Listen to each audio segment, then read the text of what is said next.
Kak, aku minder sama si ini. Kak, aku kok ngelihat story-nya atau Instagram-nya ini kok dia lebih sukses dari aku atau lebih bernilai dibanding aku. Jadi ketika ingin mencapai sesuatu, kita harus berproses dulu. Saya bicara ke sebelah saya, Kak dari mana? Oh, saya habis kuliah di Taiwan, S3. Kuliah di mana? Di ITB. Oh iya, jadi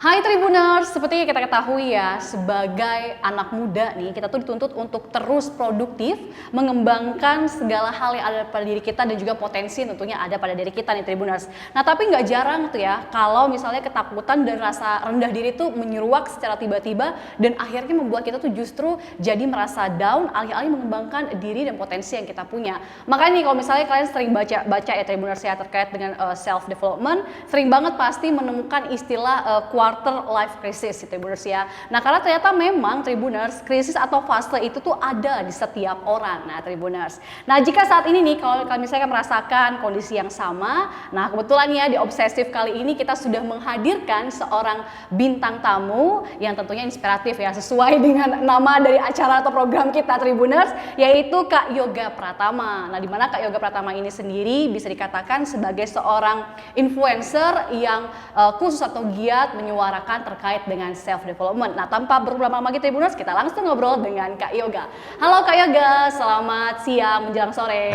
Halo Kak Bella, selamat siang dan sore. Selamat sore juga untuk teman-teman Tribuners. Nah, gimana nih Kak Yoga selama ini kondisinya aman terkendali sama pandemi? Alhamdulillah, walaupun ini masa yang berat, kita semua teman-teman yang sudah lewatin 2 tahun ini, teman-teman sudah berjuang, itu berarti teman-teman sudah luar biasa, sehat walafiat. Oke, berarti sampai dengan titik ini harus tetap terus semangat ya, meskipun kondisinya seperti apa sebagai anak muda, sesuai dengan lead saya tadi gitu ya, kita tuh harus tetap semangat dan juga mengembangkan segala potensi yang ada pada diri kita. Nah Kak Yoga, pasti Tribuners di rumah penasaran nih terkait dengan latar belakang Kak Yoga sendiri, mungkin bisa sedikit diceritakan nih terkait dengan latar belakang atau background Kak Yoga, silakan Kak. Oke, Assalamualaikum warahmatullahi wabarakatuh, selamat sore, siang, malam untuk rekan-rekan Tribuners semuanya. Perkenalkan, nama saya Yoga Pratama atau teman-teman bisa panggil saya Bang Yok, biasa dipanggil sama teman-teman.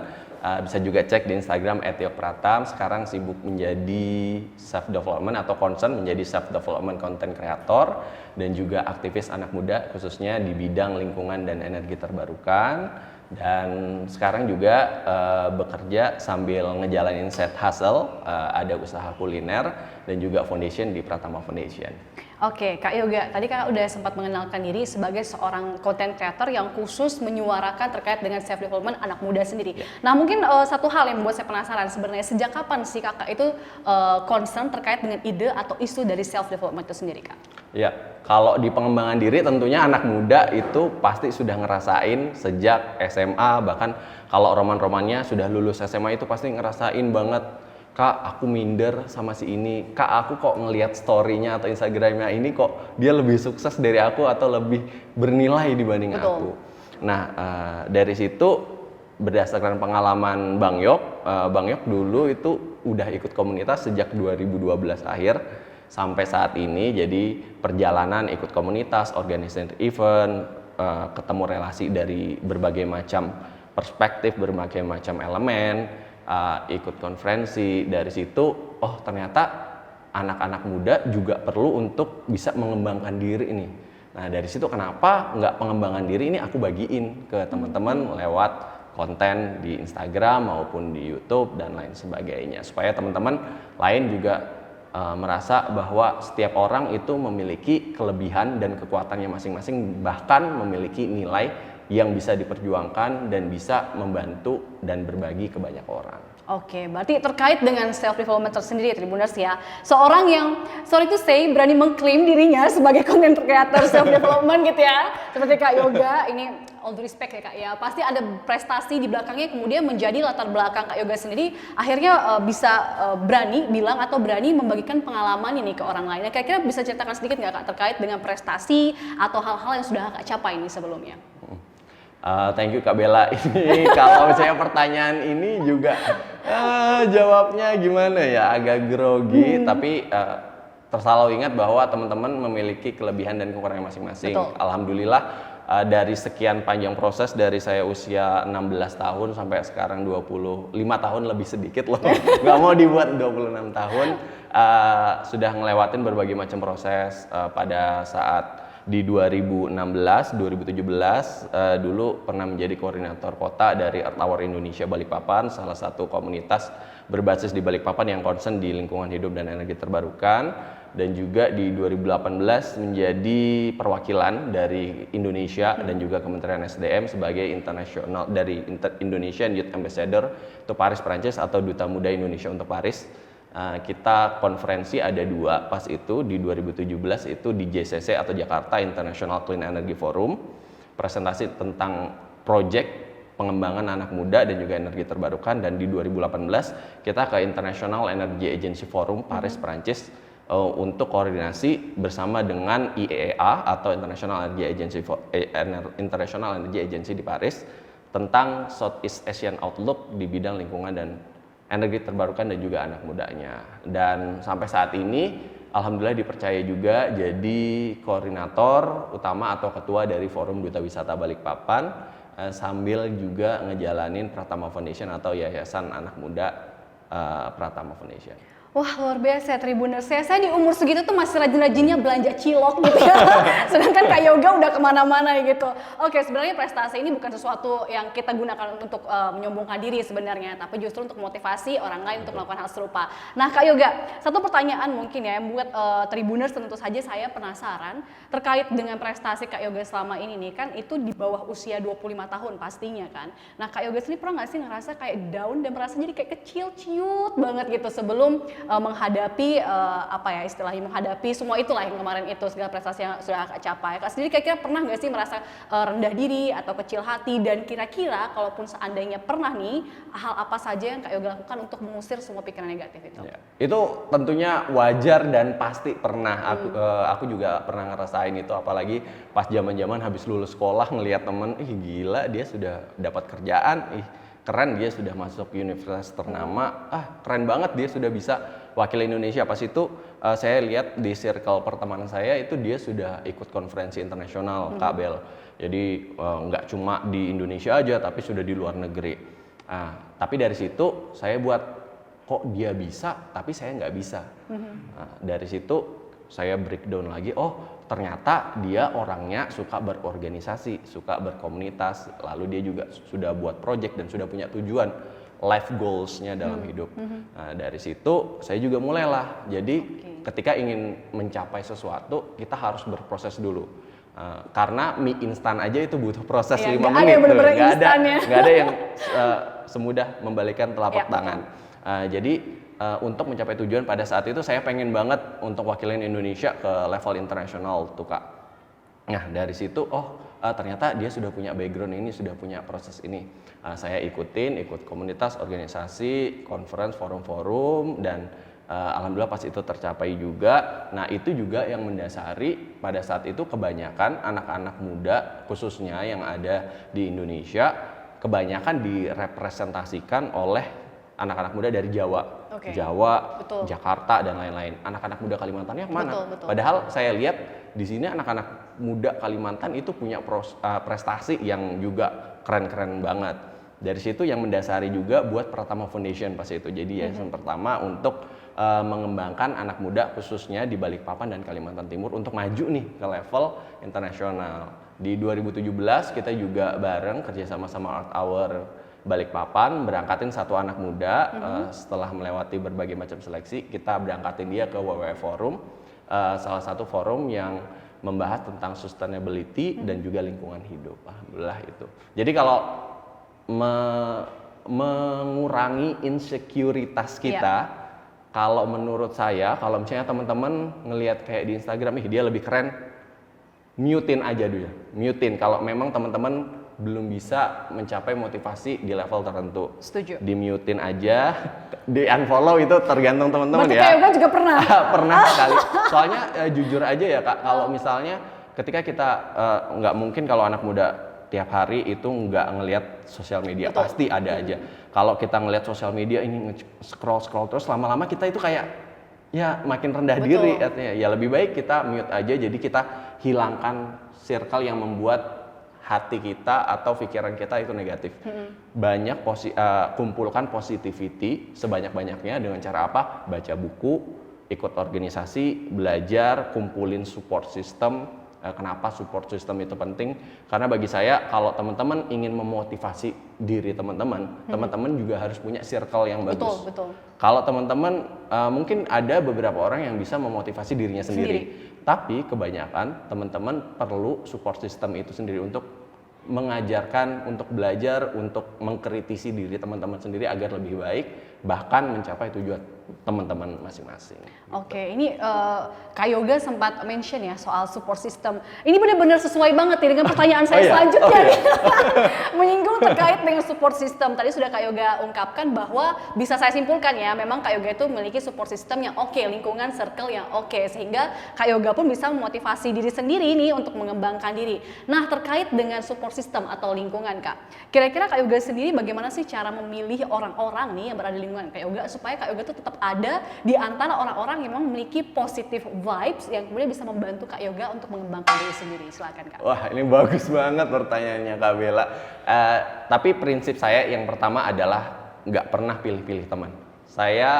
Prinsip saya adalah berteman dengan siapapun. Siapapun itu ketika kita membangun pertemanan, persahabatan pasti akan membuat atau menghasilkan impact positif atau dampak positif ke diri kita.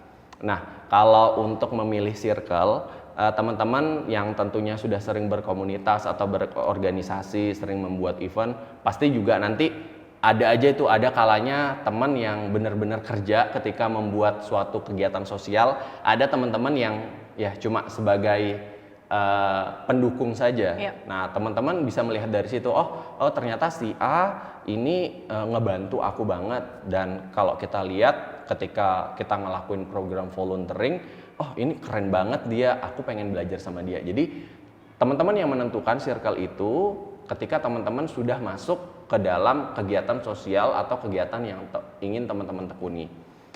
Sama kalau misalnya teman-teman sudah mendapatkan teman itu, jangan tinggalkan dia, terus belajar ke dia.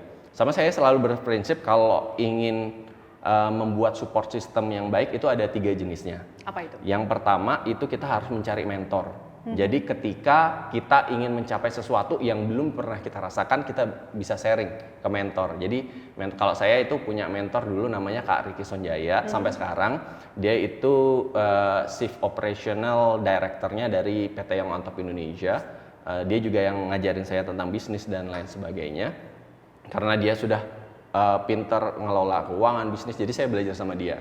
Ada juga tipe orang yang setara sama kita. Setara artinya ya kayak teman-teman biasa, misalnya kayak saya dengan Kak Bella keren banget public speakingnya, saya juga bisa sedikit-sedikit, jadi saya bisa ambil ilmunya sedikit. Kayak kebalik nih. Ada juga yang ketiga, ini boleh teman-teman lengkapi, boleh juga enggak. Kenapa? Cari teman-teman yang mungkin lebih kurang dari teman-teman. Artinya lebih kurang, teman-teman bisa berkaca ke mereka bahwa jadi mentor juga buat mereka agar teman-teman nggak hanya melihat ke atas. Sekali-kali kita harus melihat ke bawah. Oh ternyata dari si A kurangnya ini. Apakah aku dulu kayak gitu juga? Itu juga bisa jadi kritisasi ke diri kita sendiri, bisa jadi perbaikan ke diri kita sendiri. Jadi coba kumpulkan circle itu. Secara nggak langsung itu akan membantu teman-teman meraih ketujuannya masing-masing. Oke, seperti itu. Berarti memang circle atau support system itu penting banget ya ketika kita ingin mengembangkan diri kita, seperti itu Kak. Nah, balik lagi nih Kak ke soal self development. Misalnya nih, seandainya kita sudah memiliki lingkungan yang baik, tapi sekali lagi untuk bergerak menjadi orang yang jauh lebih baik atau mengembangkan diri itu kan butuh keberanian ya, atau kepercayaan diri. Nah, dari Kak Yoga sendiri kira-kira ada saran gak nih atau kiat-kiat tertentu terkait dengan cara memupuk percaya diri dan keberanian supaya kita ini berani untuk keluar dari zona nyaman? Gimana nih Kak? Oke. Ini pertanyaan yang sungguh berat sekali dijawab ya, teman-teman Tribuners. Jadi berkaca dulu pengalaman aku tuh di 2017. Jadi pas itu terpilih untuk sebelum berangkat ke Paris itu kita seleksi dulu se-Indonesia. Seleksi untuk pemaparan proyek dan program serta presentasi. Dari presentasi itu kita hanya diberi waktu 3 menit. 3 menit untuk presentasi program kita di depan kompetitor dan juga di depan perwakilan dari Kementerian SDM, profesional, dan juga ada dari profesor yang juga berkecimpung di energi terbarukan. Tentunya pas saya lihat finalisnya itu keren-keren banget, ada yang kuliah di ITB. Pada saat itu saya masih kuliah juga, jadi saya kuliah sambil kerja dulu di kuliah di STT Migas. Ada yang dari ITB, UGM, ada yang jurnalis, wartawan, ada juga yang profesor S3, ada S3, salah satu teman saya juga sudah S3, cewek lagi, keren banget. Nah, dia manajer juga di salah satu NGO. Jadi kan minder jadinya saya, ini kok pesaingnya ini berat-berat banget nih. Tapi pada saat itu ya udah nggak apa-apa karena sudah terpilih menjadi 10 besar. Pikiran saya atau yang saya lakukan adalah persiapkan aja diri sebaik mungkin. Jadi tiap hari selama 2 minggu sebelum acara itu saya latihan terus-menerus, Kak. Terus-menerus, kadang kalau misalnya public speaking itu kan kita bisa lihat di depan kaca. Betul. Atau kita bisa ngerekam. Jadi pada saat ngerekam, di akhir rekaman kita bisa ngeliat lagi, oh mungkin evaluasinya gini untuk 3 menit itu. Dan sampai di hari H, pada saat itu saya berangkat ke Jakarta untuk ke International Energy Forum. Nah, dari situ alhamdulillah tuh programnya juga dilihat sama jurinya bagus, sama teman-teman juga yang lain, tapi yang teman-teman yang lain juga memiliki program yang bagus tentunya. Saya satu-satunya anak Kalimantan, lainnya itu Jakarta, Sumatera, ada dari Sulawesi 1. Wow, dan berasa inferior pastinya di sini ya. Gila ini. Anak hutan gitu. Baru saya bicara ke sebelah saya, Kak dari mana? Saya habis kuliah di Taiwan S3. Kuliah di mana? Di ITB. Oh iya jadi gila. Jadi ya udah nggak apa-apa. Yang penting kalau teman-teman sudah take a decisions atau memutuskan sesuatu, go for it, go on aja, terus aja tampilkan yang terbaik, persiapkan yang terbaik. Dan setelah itu alhamdulillah setelah diseleksi jadi juara 1 nasional. Wow. Jadi itu ada 3 juara yang berangkat ke Prancis sebagai reward dan juga untuk presentasi lagi di International Energy Agency. Yang juara 1 alhamdulillah saya, juara 2 yang S3 itu teman saya. Ya dia cewek juga, keren juga, namanya Kak Citra. Yang juara 3 itu yang ITB. Beda setahun sama saya, beda setahun. Jadi bener-bener yang saingan terberat itu berangkat bareng. Dan menurut saya itu pengalaman yang luar biasa untuk menghadapi suatu ketakutan, suatu insekuritas lagi itu. Jadi kalau minder ya wajar, tapi jangan buat minder teman-teman itu jadi musuh teman-teman. Jadi jadikan itu sahabat, coba rangkul keminderan itu, baru olah minder itu menjadi dampak yang positif. Oke, berarti terkait dengan cerita dari Kak Yoga sendiri, sebenarnya Kak tuh juga pernah berada pada fase itu gitu ya. Benar. Wah, mungkin bisa ceritakan sedikit nih Kak terkait dengan fase ketika Kakak merasa down atau rendah banget sampai rasanya tuh hidup gue kayak gak berguna gitu. Pernah nggak Kak Yoga sampai pada titik itu atau belum ya? Atau jangan sampai lah kalau misalnya nggak pernah, gimana tuh Kak? Pernah banget. Jadi dulu pas saya baru mulai organisasi, dulu itu kan teman-teman biasanya yang sudah masuk organisasi dia yang sudah sering arrange event, sudah sering punya prestasi di luar, punya juara 1 di sekolah di mana-mana. Saya juga nggak punya apa-apa kan pada saat itu, pada saat join. Tapi yang saya punya adalah saya ingin menambah pengalaman saya. Jadi based on tujuan teman-teman lagi, kembali lagi kalau teman-teman menganggap bahwa mereka lebih superior, tapi teman-teman nggak do action, ya sama aja bohong. Yang penting kalau misalnya teman-teman ngerasa kayak gitu, aduh aku nggak berguna, aku juga pernah ngerasain kayak gitu. Kok temanku lebih hebat daripada aku, ya yang bisa kita lakukan sekarang adalah fokus untuk membangun diri kita dan capai tujuan masing-masing. Wah, luar biasa banget ya cerita dari Kak Yoga ini. Kak mungkin bisa kasih closing statement nih terkait dengan bagaimana sih sebenarnya anak-anak muda itu harus mengembangkan diri mereka, dan apakah mungkin semua anak muda itu memang ada fase tertentu nih dimana ketika mereka tuh bisa benar-benar punya prestasi bagus, ataukah memang setiap orang itu harus mengusahakan gitu, jangan menunggu fasenya, gimana nih Kak? Kalau saya selalu percaya bahwa setiap dari anak muda Kalimantan dan Balikpapan khususnya itu memiliki nilai yang berbeda-beda, memiliki juga kemampuan yang berbeda-beda. Dan setiap kita itu adalah juara. kita lahir ke dunia ini aja itu sudah menjadi juara dari betul. Dari sekian ratus ribu iya 9.000-an itu bapak ibu kita, dan bapak ibu kita juga ngerawat kita juga dibekali sama edukasi pendidikan. Ya jangan berkecil hati, pokoknya teman-teman tetap fokus untuk ngembangin diri teman-teman, dan ketika teman-teman gagal itu bagian dari proses hidup teman-teman. Nggak mungkin ada satu orang yang hidup berpuluh-puluh tahun nggak pernah gagal, pasti ada aja kalanya dia gagal. Bangkit dari kegagalan itu memang nggak mudah, tapi usahakan kalau misalnya teman-teman jatuh, bangkit lagi, tarik nafas sejenak, sadari bahwa ada hal di dunia ini yang bisa kita kontrol sama hal yang nggak bisa kita kontrol. Ketika Allah atau Tuhan kita berkata, kamu nanti dulu untuk mencapai itu, ya udah kita stay dulu, tarik nafas sejenak, mungkin kita coba di jalur lain.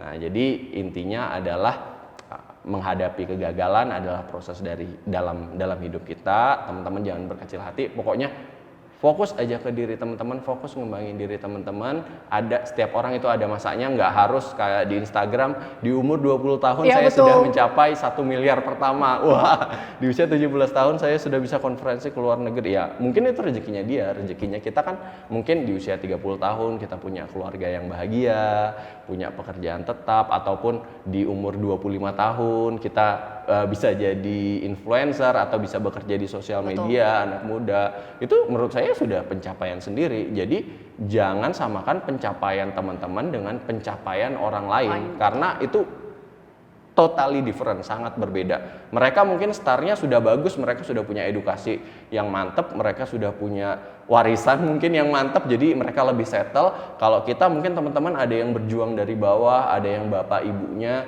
juga dulu belum punya pekerjaan tetap, sehingga untuk membiayai kuliah atau membiayai sekolah itu perlu perjuangan dari teman-teman sendiri. Ya nggak apa-apa, sadari bahwa kemampuan teman-teman ada batasnya, sadari bahwa setiap orang itu memiliki takdir yang berbeda-beda, tapi jangan lupa tetap fokus untuk diri teman-teman, sama teruslah menjalin hubungan baik dengan setiap orang, dan juga jangan lupa berbagi.